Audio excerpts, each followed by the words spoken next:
Təbii ki, radio efirdə təsadüflər olmur. Əgər Mama Gama qrupunun ifası səsləndisə, deməli onlar bugün qonaqdılar Zaman Maşınında. Xoş gəlmisiniz. Qrup üzvlərinin hamısı studiyada mənimlə bərabərdir. 3 nəfər studiyada hal-hazırda əyləşib. Mən sizi salamlayıram. Çox təşəkkür edirəm ki, bu Eurovision ərəfəsində, bu həyəcan ərəfəsində vaxt tapdınız və gəldiniz. Üstəlik elə bir açıqlamadan sonra ilk dəfədir də bizim efirdəsiz. Bəli. Dünənki o açıqlama oldu. One Republic'ın konsertində, aprelin 28-də Crystal Hall'dakı konsertində Mama Gama qrupu çıxış edəcək. Səhnəyə ilk olaraq onlar çıxacaqlar. Necə bir hissdir bu? Yer gəlmişkən təqdim edim. Mama Gama qrupunun üzvləri Asif Mişiyevdir, əsas vokalist Həsən Heydərdir, gitara ifaçısı və zərb alətlərinin ifaçısı Arif İmmanov. Xoş gəlmisiniz. Buyurun, kim danışacaq birinci?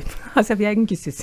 Bəli, mən də danışa bilərəm. Nə barədə? One Republic-da çıxış barədə. Bəli, necə bir hissdir bu məsələn? Yəni ümumiyyətlə sizin musiqi təcrübəniz o qədər çoxdur ki, siz musiqiyə yad adam deyilsiniz. Ona görə də belə qeyri-adi bir şey deyil də sizin üçün. Yəni səhər tezdən yuxudan ayıldınız və birdən-birə məşhurlaşdınız kimi bir hiss yoxdur. Çünki uzun illərdir ki, bu sahədəsiz, amma One Republic-da dünya səviyyəli qrupdur. Onun sahibi Ryan Tedder. Bir çox məşhur ifaçılar üçün mahnı bəstələyən adamdır. Yəni onlarla birlikdə səhnəyə çıxmaq artıq dünya səviyyəsində bir səhnəni bölüşmək deməkdir. Necə hissdir bu? Ümumiyyətlə Eurovisionda seçim turlarında iştirak eləyəndən istəyirəm o mərhələdən başlayaq və gələk bu One Republic məsələsinə. Əslində ondan başladım ki, biz özümüzü elə də məşhur hiss eləmirik. Yəni sadə adamlarıq və inşallah həmişə belə də olacaq. Bütün ulduzlar belə deyir. Olsun. Amma biz də oradan da çox şad idik. Əslində biz bu xəbəri eşidəndə sakit işlərimizlə məşğul olduq, amma sonra sənə dedim yarım saatdan sonra wow, biz niyə bunu sadə qəbul edirik? Gəl sevinək də, yəni biz sevindik. Çünki yəni məktəb illərdən, yəni uşaq vaxtından qrupu çox sevirik. Onların mahnılarını tanıyırıq. Yəni bütün dünya tanıyır da, yəni hit mahnılar. Sevindik də belə. Və indi belə olacaq da, siz may ayında Eurovisionda Avropanın əsas musiqi səhnəsində çıxış edəcəksiniz. Ondan da cəmi bir-iki həftə əvvəl Crystal Hall'da Bakının əsas musiqi və əyləncə səhnəsində çıxış edəcəksiniz. Bu iş qrafiki yormur sizi? Əslində əksinə mən elə fikirləşirəm ki, Avroviziya üçün böyük bir, yəni repetisiya kimi bir şey olacaq. Məşq kimi. Məşq kimi, bəli. Ona görə məncə daha da yaxşı olacaq. Bayaq efirdə səsləndi ilk olaraq sizin mahnınız Run With You. Məhz bu mahnı ilə təmsil edəcəksiniz bizi bu ilk Eurovision mahnı müsabiqəsində və mən istəyirəm ki, mahnı barədə öz fikirlərimi deyim, öz belə çox təvazökar fikirlərimi deyim. Mahnını mən bəyəndim, onu deyim, klipi də bəyəndim və son dövrlər dəbdə olan The Weeknd'in sayəsində, Harry Styles'ın sayəsində dəbdə olan synth pop tərzindədir. 80-ci illərin synth pop tərzində. Aha qrupundan nəsə var da burada, gəlin etiraf edək. Və üstəlik klip də mənə The Weeknd tərzini xatırlatdı. Məhz o da o synth popun məşhurluğundan gəlir 80-ci illərdən neon işıqlar, bax bu tərz. Hətta mən də bugün sizin klipin rənginə uyğun geyinmişəm. Və siz təsirlənmisinizmi bu tərzlərdən? Bir də bir şey deyim, Years and Years qrupu var. Onun solisti Ola Alexander keçən il Birləşmiş Krallığı Eurovisionda təmsil edirdi. Bax Years and Years'ın King mahnısı var. Ona çox bənzətdim mən bu ifanı. Demirəm ki, yəni eynisidir, oxşardı, amma bənzətdim. Nəsə var da, yəni. İstəyirəm bu barədə öz fikrinizi deyəsiniz. Ümumiyyətlə mahnı necə yarandı və Years and Years'la necə tanışdınız olan yaradıcılığına yoxsa yox? Bəli, əslində bizə çox xoşdur. Yəni ki, cürbəcür mahnılara bənzədirlər. Yəni mənim üçün bu çox yaxşı bir əlamətdir. Amma demək istərdim ki, bu mahnını mən 16-17 yaşımda yazdım. Artıq indi 33 yaşım olacaq bu ildə. Yəni 15 ildən bəlkə çoxdur. Yəni bu mahnını yazdım. Bizdə müsabiqə açılanda biz yəni Mama Gama qrupu olaraq 5 mahnı göndərdik. Cürbəcür janrlarda olan bir mahnılar. Onlardan da biri Run With You idi bizim mahnımız. Bu mahnı seçdilər. Yəni belə demək istərdim ki, o vaxtda mən yazdığım vaxtda bəlkə belə janrlarda mahnılar çox idi. Cürbəcür, yəni Get Lucky-yə bənzədirlər, Aha qrupuna bənzədirlər, cürbəcür, yəni musiqiçilərə. məncə hit üçün yaxşı bir əlamət. Bəli, yadda qalandır. Yəni Əsas adam odur. nəyisə eşidəndə Nəyəsə deyirəm, bənzəyirsə bu bənzəyir. artıq yaxşı əlamətdir. Bəs necə bu 16-17 il əvvəl bəstələdiyiniz mahnını indiyə qədər heç yerdə ifa etməmisiniz? Çünki Eurovision əsas qaydasıdır da bu. Mahnı ilk olaraq da. Amma mən heç yerdə bu mahnını ifa eləməmişəm. Yəni mən çünki bəstəkar ifaçıyam. Yəni bəstəkar da elə böyük sözdür. Demək istəmirəm. Sadəcə mahnılar və melodiyalar yazıram. Songwriter, ingilislər bunu yaxşı bilir. Bəli, singer-songwriter, yəni belə bazamda bəlkə 400-dən çox mahnı var. Əlbəttə ki, onların 95%-ni yəni biz yazırıq. Çünki bu mahnını dünyaya çıxartmaq üçün yaxşı aranjman lazımdır. Sən öz tərzidə qrupu tapmalısan. Yəni şükür Allaha indi belə uşaqlar var. İndi belə uşaqlar mənləndir. Biz yavaş-yavaş yəni bazada olan bütün mahnıları buraxarıq. Həm də siz dediniz niyə məhz bu mahnı? Ona görə dedim, yəni biz 5 mahnı göndərdik müsabiqəyə. Cürbəcür janrlar olub. Mən fikirləşdim, eksperimental olsun, müsabiqə üçün olsun, pop janrdansa bir olsun. Yəni belə Ramudi seçildi. Biz də sevindik.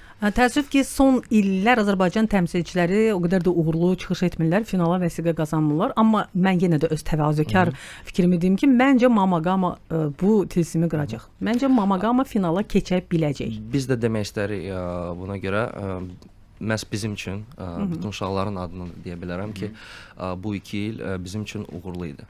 Niyə görə? Çünki bizim musiqiçilərimiz öz mahnılarla Avroviziyaya çıxıb, yəni başqa bir xarici bəstəkarlardan yox, məhz bizim bəstəkarlarımız həm Tural Turan öz mahnıları yazıb, həm Fəxri və İlkin öz mahnı yazıb və bu mahnı ilə böyük bir səhnəyə çıxıb və bizi tanıdıb.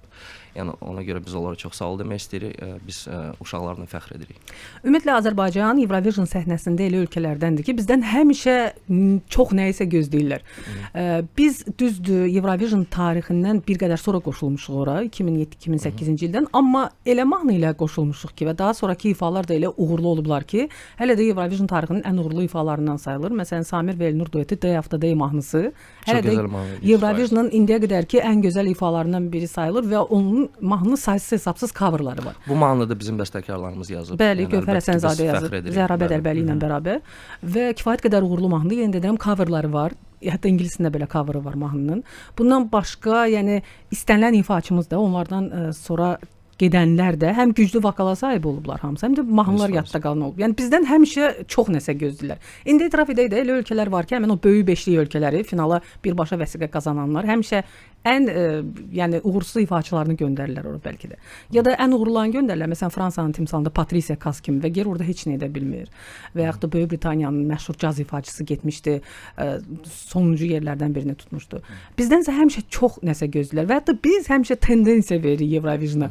Bizdən sonrakı illərdə də məsələn indi Mamaqama hansı tərzdə çıxış edəcəksə, növbəti illərdə görəcəksiniz ki, mütləq Mamaqama tərzində kimsə çıxır. Necə ki, Aysel və Araşdan sonra duet ifalar populyarlaşdı və biz də gəldik Eldar və Nigar dueti ilə Eurovisionu qazandıq. İndi bilmirəm siz qazanacaqsınız yoxsa yox, bunu təxmin etmək çox çətindir. Xüsusilə Eurovisionun son vaxtlar siyasiləşdiyini nəzərə alaraq, bilmirəm, yəni nə dərəcədə, amma mən sizi ilk 10-luqda ən azından görürəm, hətta mənə belə gəlir ki, 5-ci pillədən yüksək bir yeri tutacaqsınız. Nəyə görəsə belə hiss edirəm. İnşallah, yəni biz açıq deyək, yəni heç nə gözləmirik. Bizim işimizdir sadəcə çıxaq, yaxşı performans göstərək, ölkəmizi təmsil edək. Yaxşı yer tutsaq, əla. Yəni, siz Albaniyada musiqi müsabiqəsində qalib gəlmisiniz, ilk yeri tutmusunuz. Bundan başqa Rusiyada İlk yeri yox, biz orada mükafat aldıq. Best International New Artist. Ən yaxşı beynəlxalq yeni ifaçı. Bəli, bəli. Və siz Polina Gagarina komandasında olmusunuz. Voice şousunda, Голос şousunda, bəli, orada da kifayət qədər mərhələ keçmisiniz. Ümumiyyətlə musiqiyə bax bu cür maraq, musiqini öz həyat tərzinə çevirmək və bilirəm ki, sizin kumirləriniz də var. Bob Dylan, Amy Winehouse kimi kumirləriniz var. Yəni onlardan da ilhamlanmaq və dünya səhnəsinə bax bütün bunları mix formada təqdim etmək. Yəni belə bir xəyalınız var idi. Nə vaxtsa siz bilirdiniz ki, Avropanın əsas səhnəsində olacaqsınız, yoxsa əslində mən yəni bu artistlər əlbəttə ki, mənim üçün idoldular. Yəni Bob Dylan, Safavidan, yəni CLSU, Amy Winehouse. Amma yaşca mən yəni görürəm ki, həm musiqi tərəfdən bir tərəfdə, yəni həm özüm onlarla heç bir əlaqəm yoxdur. Yəni axırıncı illər buna görə biraz kövrəlirdim ki, yəni belə də həyat belə keçirdi. Yəni nə elim, yəni onların plankası tamam başqa, mənim tamam başqa. Amma indi yəni bütün situasiya buraxdım. Yəni dedim yaxşı, yəni mənəm, onlar da olardı. Amma onlar yəni, sənə belə. ilkin stimul verib də, belə başa düşdüm. 100% indi də verir, amma yəni sən onlara baxanda əgər əvvəl uşaq vaxtı sən deyə bilərdin ki, mən onlar kimi olacağam, indi artıq onu demirsən. Burada da bir gözəllik var. Yəni belə. Bilirsiniz, amma sizin qulaq asdığınız, dinlədiyiniz ifaçıların keyfiyyətli olması sizin musiqi zövqünüzü formalaşdırır da. Məsələn, Bob Dylan'ın Knockin' on Heaven's Door mahnısını və yaxud da Amy Winehouse'un ən məşhur hitlərini deyirəm də Back to Black. İndi sizdən heç kim tələb etmir də o ifalara yaxın tərzdə bir nəsə ifa edəsiniz. Sadəcə keyfiyyətli musiqini dinləmək insanın musiqi zövqünü formalaşdırır. Yəni siz 100%. keyfiyyətli musiqini dinləmisiniz ki, daha sonra özünüz də bilirsiniz. Yaxşını pisdən ayırmaq məsələsi də. 100%. Mən Arif də müəllimdir, onu demək istərdim. Yəni Zər ifaçı müəllimi. Mən də müəlliməm, artıq 10 ildir. Həm caz vokal, həm də gitara müəllimiyəm. Akompaniment gitara müəllimi. Öz tələbələrə ilk öncə zövqü, yəni Bəli. vermək lazımdır ki, mən onlar üçün nəinki, yəni müəllim birinci pillədə, yəni mentor kimi adamım. Çünki zövq ən vacib bir şeydir. Bəli, tamamilə razıyam sizinlə. Və Arif, üstəlik Həsən, siz yəni elə insanlarsınız ki, gitara ifaçısı və zərb alətləri ifaçısı. Bəli. Həmişə səhnədə belə elə bilin ki, ikinci planda arxa planda qalırlar, amma əsas da onlardır da. Yəni məsələn bayaq mən Knockin' on Heaven's Door mahnısının adını çəkdim. Onun çox gözəl cover-ı var da, Guns N' Roses qrupunun ifa etdiyi. Çox bəyənirəm açığı. Bəli, Bu mən də mahnı ilə belə tanış olmuşam açığı. Yəni ilk olaraq cover eşitmisiniz, daha sonra orijinalı Bəli, eşitmisiniz. bəli. Məsələn, Guns N' Roses-un gitaraçısı Slash-da, mən onu çox sevirəm. Və Axl Rose-dan daha çox həmişə Slash öndə olub da, Guns N' Roses deyəndə. Baxmayaraq ki, siz və yaxud da Queen qrupundan, yəni onların da adını çəkmək olar. Freddie Mercury'nin təbii ki, xarizmasını örtbasdır etmək qeyri-mümkün idi, amma digər ifaçılar, qrupun digər 3 üzvü də özü-özlüyündə dahi musiqiçilər idi. Siz özünüzü hansı rolda hiss edirsiniz Mama Gama'da? Bəli, Sən buyurun. Mən deyim. Okay. İlk öncə biz ritm qrup olaraq məncə çox mühüm bir rol oynayırıq. Yəni biz bu mahnı ilə çalışacağıq enerjimizi ötürək və mahnının enerjisini ötürək və bizim ritm seksiya olmağımız birbaşa elə bu ötürücü rolunu oynamaqdır. Yəni bizim hərəkət etməyimiz, bizim yəni ifamız elə bu rolu da yerinə yetirir məncə və bu mühüm məqamdır. Biz ritm seksiya olaraq elə bil ki, insanlara bu enerjini ötürəcəyik. Yəni bizim işimiz bundan ibarət olacaq və üstəlik böyük ehtimal biz back vokal da oxuyacağıq. Nə Yəni gözəl. ilk dəfə Azərbaycanı bir bənd olaraq təmsil eləyəcək və bu bizim üçün ilk növbədə fəxrdir və böyük məsuliyyətdir və çalışacağıq maksimalca peşəkar olaq bu işdə. Əla, mən sizə uğurlar arzu edirəm. Bəs siz nə deyərsiniz bu barədə? Mən Arifin sözlərinə qoşuluram. Yəni biz ritm seksiyayıq. Bizdən çox şey asılıdır və yəni çalışarıq ki, bu enerjini ötürək. Əsas məsələ siz gitara ifaçısınız. Mən Bəs sazı kimi ifa eləyəcək? Çünki aranjmanda sazdan istifadə olunur. Qoy sürpriz olsun. Yəni üçümüzdən biri kimsə ifa edəcək onu. Olmadı da bu, sürpriz olsun. Bəli. Yəni çox maraqlıdır kimi Asif nəsə, yəni düşüncəyə daldı. Yox, Deyəsən yox. sürpriz sizin üçün də sürpriz oldu, kimi ifa edəcək. Mən həmişə deyirəm, həm bizim üçün sürpriz olsun, həm saz üçün sürpriz olsun. Bəli. Ay, çox maraqlıdır. Lap intriqa yaratdınız. Bunu Əziz bacarırıq. dinləyicilərimiz, Mama Gama bugün zaman maşında mənimlə həmsöhbətdir. Əziz dinləyicilərimiz, Avto FM-də bugün Eurovision 2025 təmsilçilərimiz Mama Gama qrupu studiyada mənimlə bərabərdir. Vokalçı Asif Mişiyev, gitaraçı Həsən Heydər və zərb alətləri ifaçısı Arif İmanov studiyada eləşiblər və mənim növbəti sualımı gözləyirlər. Növbəti sualım bundan ibarətdir. Klip haqqında danışmaq istəyirəm. Run With You mahnısının klipi haqqında. Klipin ideyası, daha sonra ora Eurovisionda bizi ötən illərdə təmsil edən Tural Turan qardaşlarını, İlkin Dövlətov və Fahrini dəvət etmək, bax bu ideyalar hardan yarandı, necə yarandı və üstəlik aranjmanda bayaq dediyim kimi saz musiqi alətindən istifadə etmək. Çünki həmişə Eurovision mahnılarımız haqqında səslənən ən populyar siyasi fikirlərdən biri də bu. Azərbaycanı milli musiqi ilə, milli musiqi alətlərlə təmsil etmək lazımdır. Əvvəlki illərdə olub bu. Tardan istifadə istifadə olunub, muğam elementlərindən istifadə olunub, məhz sazdan, Azərbaycan folklorunun əvəz olunmaz nümunəsindən istifadə etmək fikir necə yarandı? Nədən başlayaq? Klipdən, Bəli, klipdən, sazdan, hər şey. Əslində klipin ideyası bizim idi. Yəni retrofuturistik robotlar haqqında. Çünki biz Sci-fi. çünki biz yəni video games belə fanatlarıyıq. Fallout oyunu məsəl üçün mən çox xoşlayıram.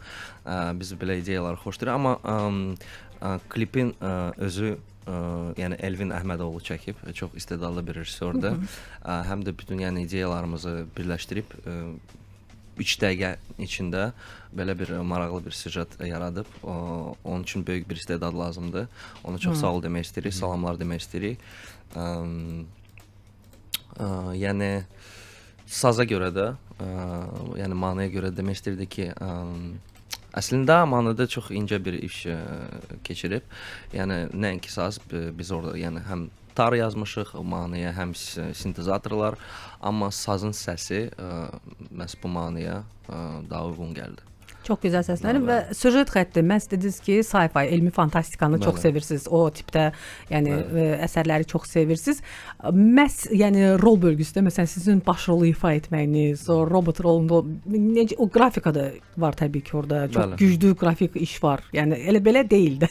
Görünür ki, klipə kifayət qədər vəsait xərclənib. Amma biz istəmədik, yəni orada yəni epic yəni nəsə bir belə şey olsun, yəni Marvel kinolarda, DC kinolarda kimi. Çünki mahnı da yəni belə bir ritmik fan bir mahnıdır. Klip də yəni bunun mahnının əhval-ruhiyyəni də yəni göstərir.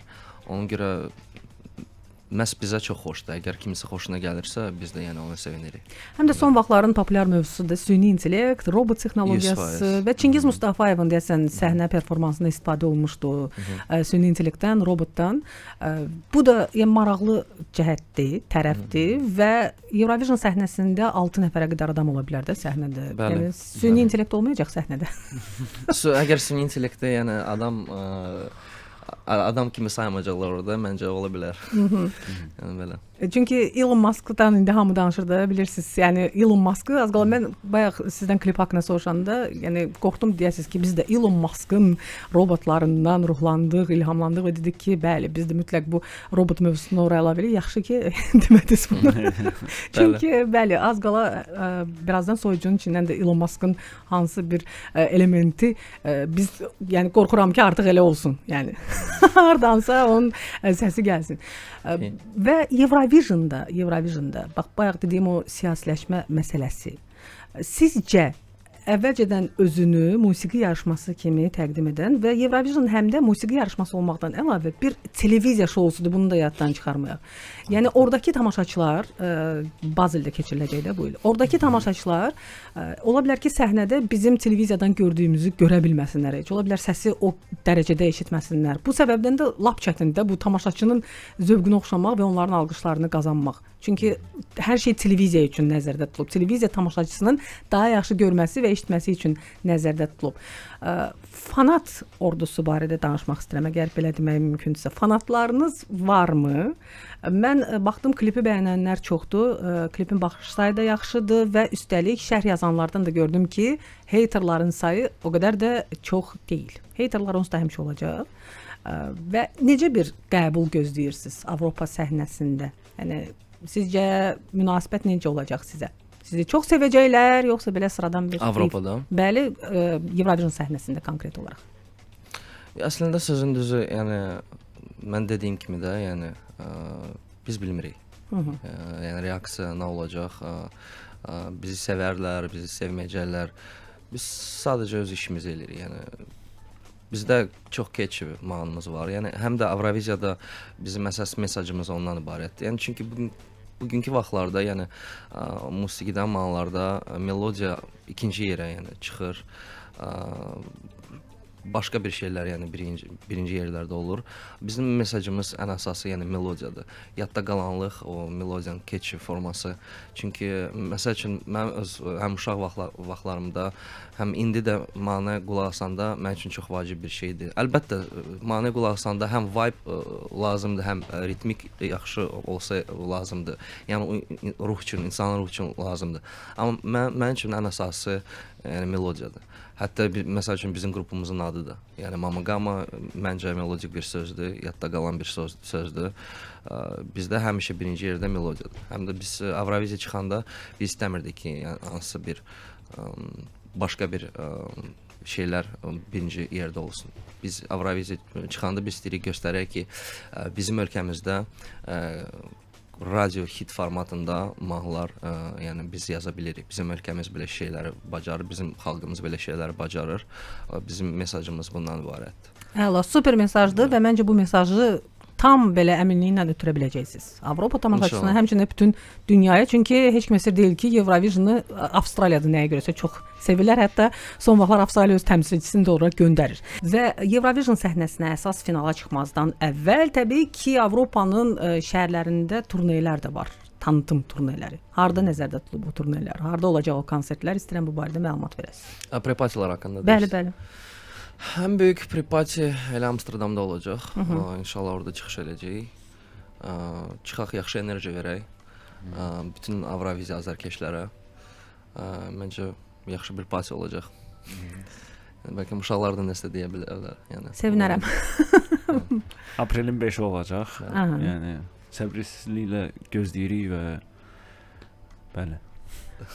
Lap yaxşı. Uğurlar sizə və belə başa düşürəm ki, sizin yaxın ay üçün qrafikiniz həddindən artıq sıxdır. Yəni hər gün demək olar ki, hardasınız. Məsələn, aprelin 5-də Amsterdamda, aprelin 28-də Crystal Hall-da konsertdə. Daha sonra da Eurovisionda. Yaxşıdır da biz hazırlaşacağıq Avroviziyaya qədər. İmkanımız olacaq ki, bir-iki dəfə özümüzü səhnədə sınayaq. Bir-birimizə öyrəşək səhnədə. Maraqlıdır, nəsə bir belə talisman kimi və yaxud da ritual kimi var. Məsələn, səhnəyə çıxmazdan əvvəl mütləq sağ ayağınızla daxil olursunuz. Yaxşı fikirdir, gərək fikirləşim bu barədə. Fikirləşməmisizlər. Asaf, bunu da sizə sürpriz etməyəcəklər. Məncə yox. Amma əslində belə bir şeylər yoxdur. Sadəcə qucaqlaşırıq, çıxırıq səhnəyə. Pozitiv enerjini ötürürsüz. 100%. Bəs tamaşaçıdan nə gözləyirsiniz? Həmişə bax deyirlər, bəzən ifaçılar, nə bilim aktyorlar deyirlər, biz bir tamaşaçını seçirik zalda, fərq etməz, orada işıq yanır, yanmır, biz onları görürük, görmürük. Özümüz üçün bir subyekt seçirik və onu təsəvvür edib, elə bilin ki, sırf onun üçün səsləndiririk ifanı. Sizdə necədir? Siz zalın enerjisini hiss etməlisiniz, yoxsa sizin də bir xəyali tamaşaçınız olur həmişə? Məsəl üçün məhz məndə başqaları deyirəm, kimsə məhz auditoriya ilə işləyir, kimsə kameralarla işləyir. Məhz mən əgər çıxışlarımı görsəz, həmişə elə bil necə deyim, özümdəyəm də, yəni öz aləmdəyəm, yəni pis çıxmasın. Yəni məndə həmişə belə olur. Bilmirəm əslində ya Amsterdamda, ya məsəl üçün Crystal Hall-da çıxış olanda bəlkə başqa cür olacaq. Amma bu günə qədər yəni həmişə belə olub. Məsəl kimi, yəni əsası ürəkdən olsun. Yəni sən çıxasan, istərsən öz aləmində ol, istərsən yəni auditoriya ilə bir vibe-də ol. O vəziyyətdən asılıdır. Asəfi başa düşdük, Asəf musiqi ilə məşğuldur, uzun illərdir, hətta yeniyetməlik illərindən fanatları, kumirləri barədə eşitdik və istəyirəm Həsən Heydər və Arif İmanovun da musiqiyə necə gəlmisiniz? Yəni niyə məhz gitara ifaçısı, niyə məhz zərb alətləri ifaçısı? Ümumiyyətlə belə bir ifadə var da, gitaralı oğlan. Yəni siz gitaralı oğlan, o romantik obrazda olmaq istəyirdiniz. Buna görə gitaranı seçdiniz. Həsən, necə oldu? Mən uşaqlıqdan yəni musiqiyə çox yaxın idim, belə deyim. 13 yaşımda, 14 yaşımda mamanım istədim ki, mənə gitar alsınlar. Çox yəni ondan istəyirdim onu və o mənə gitar aldı və 14 yaşımdan demək olar ki, musiqidəyəm. Amma belə professional baxımdan hardasa 25 yaşımdan başladım. 24-25 yaşımdan başladım studiyalarda işləməyə. Aranjman, altyapılar, sairə, yəni onu işləyirdim. Yəni bəzi bizim artistlərimizə mahnılar yazırdım.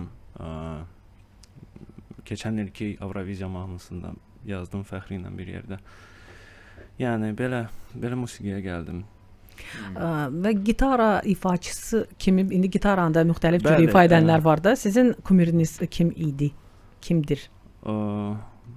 Məktəbdə Wes Borland mənim yəni ən istədiyim gitaristlərdən biri idi. Limp Bizkit gitaristi. Eric Clapton, yəni B.B. King. Əla. Yəni onları sevirdim çox. Əla, super. Bəs siz Arif, yəni adam niyə zərb alətləri ifaçısı olmağı seçsin? Bu alətə maraq məndə rock musiqisi oyatdı ilk növbədə. Hələ də rock musiqisini sevirəm.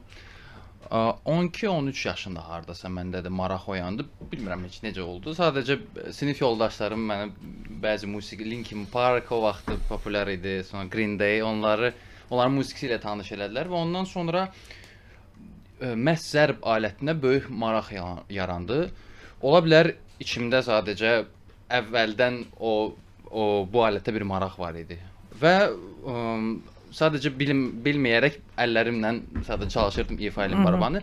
Sonra isə anamla yadınızdasa əvvəl jazz center var idi. Bəli. Anam da jazz musiqini çox sevir və onunla birgə bir neçə dəfə biz orada olmuşuq. Və jazz musiqisinə də yavaş-yavaş əslində qəliz musiqi janrıdır. Mənə tam da çatmasa da, amma maraqlı gəlirdi yenə də. Və orada spesifik olaraq zərb alətinə fikir verirdim. Və öz zərb alətinə olan marağım barədə anama söylədim və o orada bir zərb alətində ifa edən bir Mehman idi onun adı, o zərb alətçisi və onunla tanış elədi və ondan demək olar ki, hardasa bir 10 dərs aldım. Ondan sonra özüm məşğul olurdum zərb aləti ilə. Amma indiyə qədər deyək 4 il əvvələ qədər bir hobbi kimi olub. Mən ümumiyyətlə tamam başqa bir istiqamətdə öz karyeramı görürdüm. Neft, qaz mühəndisliyi ilə məşğul olmuşam, Xəzər Universitetini bitirmişəm. Amma 4 il əvvəl isə musiqiyə ciddi baxmağa başladım və bir neçə qrupda artıq iştirak eləmişəm, orkestrla da çıxış eləmişəm. Bir müddətdən sonra ümumiyyətlə işdən də çıxdım və sırf musiqiyə kökləndim. Əla. Queen qrupunun zərb alətləri ifaçısı Roger Taylor həm də bütün mahnılarda ifa edirdi. Onun çox güclü falset səsi var idi. Məsələn, Bohemian Rhapsody, Galileo ifasını. Bəli. Siz də düz ki, back vokalda Asifə yardımcı olacaqsınız. Sizdən də gözləyək də o Roger Taylor'ın performansını. Görək qismət olsa. I'm in love with my car mahnısında düz bütün mahnını özü ifa edib. Öz mahnını. Əslində çox mahnılar yazıb Queen üçün. Bəli, Queen-un ən məşhur mahnılarından bəlkə də çoxunun hitlərinin müəllifi Roger Taylor'dır və üstəlik ki, onu da deyim ki sizə, hətta Queen-un bəzi kliplərində, bəzi obrazlarında var, onlar qadın obrazındadılar. Bunun da icra müəllifi Roger, hamı fikirləşir ki, Freddie, yəni rejissor, amma Roger Taylor idi. Belə başa düşdüm ki, sizin valideynləriniz, analarınız çox vacib rol oynayıblar sizin həyatınızda, musiqi karyeranızda. Yəni qrupun da bəlkə Mama Gama adlanmasının burada nəsə bir subliminal mesajı var. Sizdə də belə olub, Basif? Yəni valideynləriniz sizə böyük dəstək olub. 100%. Yəni 90-cı illərdə atam çox gözəl səslənən Sony belə maqnitofon alıb bütün gecələr, yəni anam kasetlərə qulaq asıb British pop, yəni olub həmişə Simple Red, yəni Robbie Williams. Ay, nə gözəl. Bütün yəni ifaçılar biz gecələri yatmamışıq, yəni mahnılara qulaq asmışıq. Bütün mahnılar yəni keç olub, yəni Elton John, George Michael. Yəni elə o vaxtdan yəni biz melodiyaya vurğunuq. Bax, bayaq dediyimiz məsələdir bu, gözəl musiqi zövqünün formalaşması. Yəni insan baza deyirik də, o çox gözəl olmalıdır ki, 100%. daha sonra da özünüz də gözəl yəni əsərlər təqdim edəsiniz. İstər-istəməz olur. Mən bacım da məsəl üçün bizdə 2 yaş fərq var, 2 yaş məndən balacadır. Elə hər gün mahnılar, yəni melodiyalar yazır. Yəni bəlkə inşallah bir gün olacaq, yəni bu mahnılar dünyanı görər. Yəni belə. Bir ənənəvi sualımız var bizim zaman maşını verilişində. Zaman maşını ixtira olunsaydı, hara səyahəti seçərdiniz? Keçmişə, indiki zamanda qalardınız, yoxsa gələcəyə səyahəti seçərdiniz? Hər üçünüzün ünvanlara müsalı və hər üçünüzdən də ayrı-ayrı cavab alacağam. Buyurun Asif.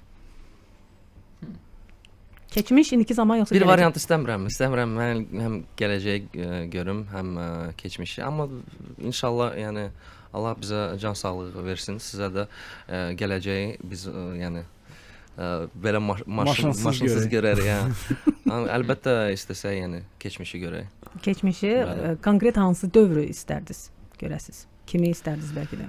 Əslində istəyirəm mənim valideynlərim uşaq vaxtlarını görüm, onları gəlim qucaqlayım.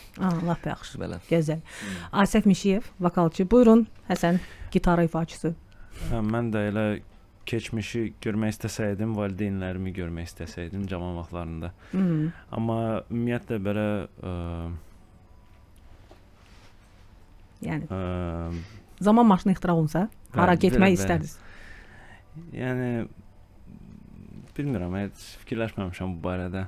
Yəqin ki, gələcəyi görmək istəyərdim daha çox. May ayının neçəsini sən yaxın Ola gələcək. bilər bəlkə. Finala keçirik, ona baxmaq istəyirdim. Və Arif, siz Maraqlı sualdır. Bu günləri bir videoya baxırdım. İnsan tarixinin bizim kainat, universe kainat. Bəli. Kainat tarixində, yəni fərqləndirilməsi də, yəni nə qədər balaca bir dövrdür də kainatın tarixinə baxanda. Və bununla əlaqədar mənə maraqlı olardı keçmişə qayıtmaq. O dövrdəki Homo sapiens yaranıb. Yəni o deyək şuurun bizdə formalaşması anında ki, insanlar necə bir-biri ilə münasibətdə idi, necə onlar ocaq ətrafında, yəni yığışırdılar. Maraqlı olardı o anı görək biz məcdadlarımız, yəni. və çox maraqlı olardı indiki zamandan ora səyahət etməyə və nə bilim onlara smartfon göstərmək.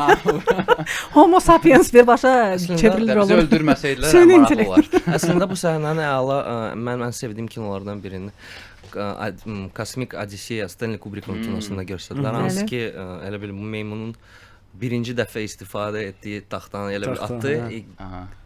Ondan sonra gələn montaj kosmik kорабль, yəni. Ay, Elə taxtadan ora çevirib. Yəni gözəl bir səhnədir. Hamıya, yəni demək istəyirəm baxsınlar bu kinoya. Allah. Çox güclü bir kinodur. O kinoda deyəsən ya 2 ya 3 cümlə var. Bütün kinoya elə bilsən sadəcə oturub baxırsan. Bəli. Mən sizə təşəkkürümü bildirirəm. Sizə də. Uğurlar arzu Çox edirəm sağ olun. təbii ki. Təbii ki, uğurlar arzu edirəm sizə. Hər şey ürəyinizcə getsin də səhnədə. Yəni heç bir belə nasazlıq olmasın. Bax çıxasınız həm yarımfinallarda, həm finalda mütləq finala vəsiqə Allah qazanasınız. qoysun. Çıxasınız və həm o enerjini alasınız, həm o enerjini ötürə biləsiniz tamaşaçılara, bütün dünyaya, bütün dünya baxır Eurovisiona və yəni bizim musiqimizi də layiqincə təmsil edəsiniz. Asiya, bu sizin üçün böyük bir triumf olacaq da. Yəni öz yazdığınız, bəstələdiyiniz musiqi Avropa səhnəsində səslənəcək dostlarınızın yardımı ilə və düşünürəm ki, bu yaradıcılığın pik həddi hesab oluna bilər, amma bundan da böyük uğurlar arzu edirəm sizə. Çox sağ olun, çox sağ Təşəkkür olun. edirəm. Həmişə var olun. Təşəkkür Minnətdaram. edirəm.